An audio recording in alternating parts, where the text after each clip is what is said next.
Hey, Kevin here with Surnear Insurance with another Insurance 101 tip for you. With summer coming and spring rain on the forecast as well, water damage becomes much more prevalent for homeowners. And it comes in a variety of ways. Now, we've discussed before about freezing and breaking pipes in the winter and water and sewer backup as a necessary endorsement on your insurance.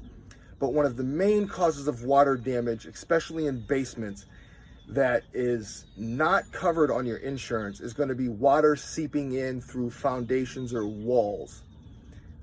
I'm going to give you a little bit of example here of what those causes may be and how you can avoid them.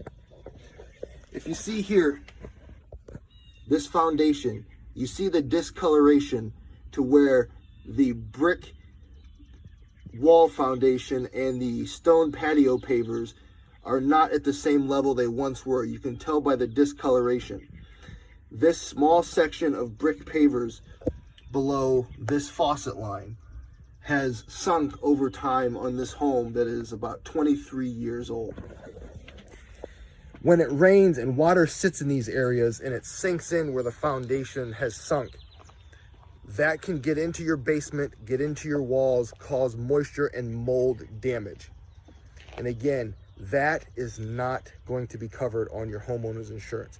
Groundwater through walls or foundations, never a covered claim. So, make sure that you are always checking your foundation, doing routine visual inspections. Make sure your property is not sinking at all and water is not getting into any of these areas. If it is, you need to contact a licensed excavator or someone who can come out and check that foundation, figure out what the solution will be to get that raised back up so that you're not getting water coming in there. Otherwise, you're going to get damage, you're going to get frantic, you're going to make that call to your insurance agent to make that claim, and they're going to have to break the bad news to you that that kind of water damage is not covered. So get out ahead of the problem, check your foundation regularly. If you're getting any kind of moisture inside the house from that, jump on that quickly, get the needed repairs done, save yourself the time, hassle, and money going forward. That's another tip from Surnear Insurance.